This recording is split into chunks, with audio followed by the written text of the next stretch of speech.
Hi everybody, for your communication tip of the week, what I'm going to do is I'm going to pull from our online communicationtraining.com lesson of the week, and it's a great principle. There's three principles that can transform any relationship that you have, and this clip that you're about to watch is on one of those three principles. It's rather long, it's about 10 minutes, but I thought everybody would get so much out of it. I'm going to post it here, and of course for the entire lessons, make sure to subscribe to onlinecommunicationtraining.com. So enjoy the lesson. And now we are at my favorite part of this lesson, our communication principle of the week. Communication principle of the week. I'm going to be talking about some different relationship principles for the next few lessons, and this is one of the three most important communication principles of all when it comes to relationships. There are three main communication principles that I want to keep in mind that will magically transform any relationship. We're going to get to the other two later on. This is one of the three transformational principles that can really transform any relationship, and it is: it can only be what I am not giving that can be missing from any one of my relationships. So I'd like you to take a deep breath and repeat this after me. It is only what I am not giving that could possibly be missing from any relationship. We frequently find ourselves saying things such as, "Why can't my spouse be more romantic?" Or, "Why can't my boss treat me with more respect?" You know, that's a common issue that I have. And I know that there's somebody out there right now that has a big problem with her boss or his boss. And her problem is, or his problem is, my boss is outrageous. She treats me with such a lack of respect. I can't believe it. And what's missing from this relationship, we think, is respect. And we look for it in the other person. You know, again, with our spouse, many people come to me and they'll tell me, because I talk a lot about relationships in my conferences and workshops, relationships is the name of the game. So people will come and they'll say, "My husband has completely lost any trace of romance. He is the most unromantic spouse that you could possibly imagine. That's what's missing from my relationship. What am I going to do about it?" And it might be difficult to recognize at first that it can only be what we are not giving to this relationship that could possibly be missing. But really think about it. And this takes a lot of ego casting aside for us to really let this one sink in. For example, if your spouse isn't romantic, so says you, and you want your spouse to be more romantic, many times what we'll do is we'll tell our spouse things like, "Would you mind doing XYZ? You know, you never bring me flowers anymore. You never send me those love songs. You don't do this and that and the other. Why don't you hold my hand?" And we start to put chains on that person and put them in a box and tell them how to behave and tell them that they're not romantic and tell them to be more romantic. What could possibly be less romantic than that? So if you, for example, find yourself in that situation where you think my spouse needs to be more loving with me, maybe you should take a good look in a mirror and recognize that there is nothing more loving and more romantic than allowing our partner to be whoever they are at that very moment, to release all chains and labels off of them, all gone, and say, "You know what, I'm going to accept you exactly as you are. I'm going to accept you for the person that you are, and I'm going to love that person, and I'm going to be sweet to that person, and I'm going to be kind to that person, and if I want to be romantic, I'm going to be the romantic person, and I'm going to completely cast aside any preconceived notions of how you should be behaving, because that is the least romantic thing in the world. That is the least loving thing in the world, to want anything for you but love and freedom.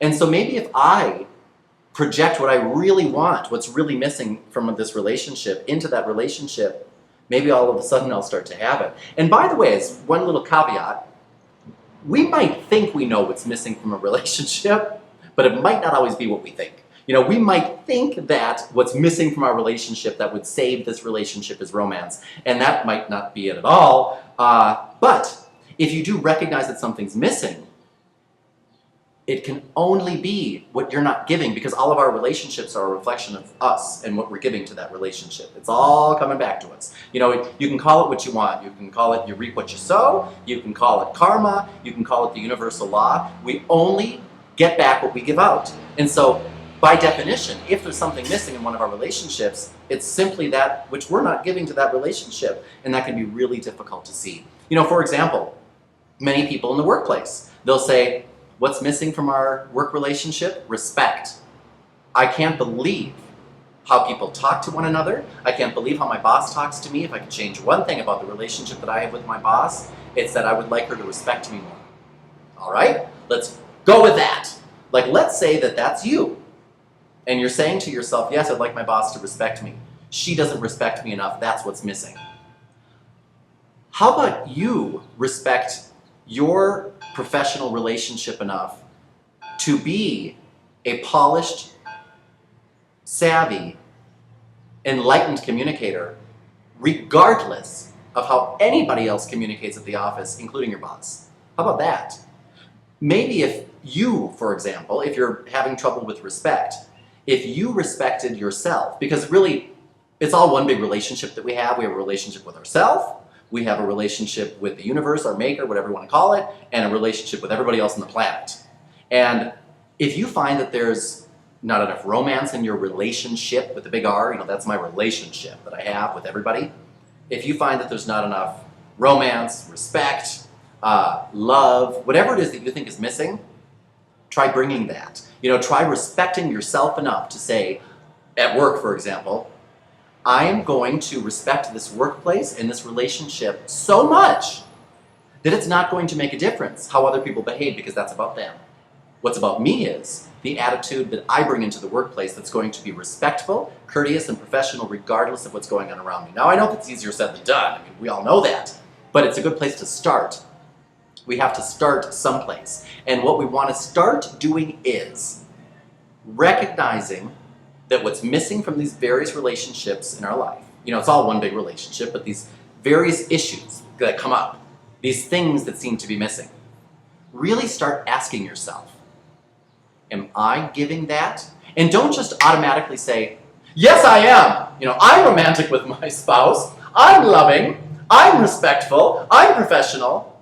Really ask yourself, is there room for growth? Can I maybe do something that's, you know, truly romantic? You know, there's nothing more romantic than allowing somebody to be who they are. Nothing. Nothing will win somebody's heart more than that, because that's real love, you know? And there's nothing more respectful than respecting that how somebody communicates has nothing to do with you. You know, if my boss calls me names every day at work, you know, if my boss puts a sign on my desk that says Dan stinks, you know, or any other type of insult, me being able to be respectful enough of that person to recognize that has nothing to do with me. Any issue that is causing you to express something other than great love.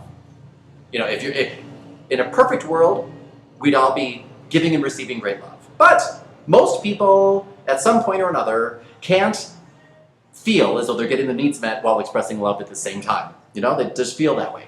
And so if you're misbehaving, one of the most respectful things that I can do for me and for you, and one of the most professional things that I can do, is recognize, something's amiss in your life that has nothing to do with me.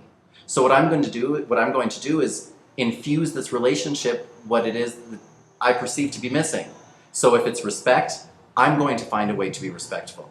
If it's love, I'm going to find a way to be loving. Now, by the way, for example, let's say that someone's bashing my face in every day. You know, if I'm married to an abusive spouse and they're bashing my face in, what might be missing from that relationship could be distance. You know, it could be that that person doesn't respect me. That's the way I see it. But what I need to do is respect myself, infuse respect into this relationship, and do what's right for me. So again, we might have it a little bit out of whack, what we think is missing from a relationship. We very rarely see things the way they are. You know, we see things the way we are. But if we can start with recognizing that when something has gone awry in a relationship, and I perceive there to be lack in this relationship. It's simply what I'm not giving to this relationship that could possibly be missing is going to not only help heal these relationships, but it's going to help bring me peace. Because if that's true, that it can only be what I'm not giving that could possibly be missing from any relationship, what that means is I am totally in control and in the driver's seat. Isn't that great? And it's the truth. So, with that in mind, I'd like to send you out into the communication sphere. You are armed with some new strategies for the week. Remember, this week you're going to be practicing looking for and avoiding head scratch. You're going to be practicing making the steeple. You're going to be eliminating some danger phrases, adding some power phrases. You're going to be practicing your professional greeting over the telephone. You're going to be practicing the diplomatic decline. And you're going to be focusing on your principle of the week, which is, it could only be what I'm not giving that could possibly be missing from any relationship. Communication principle of the week. So, Buddy and I would like to thank you for joining us this week. I will see you next time here at onlinecommunicationtraining.com. This is communication trainer Dan O'Connor and Buddy signing off. I'll see you next week.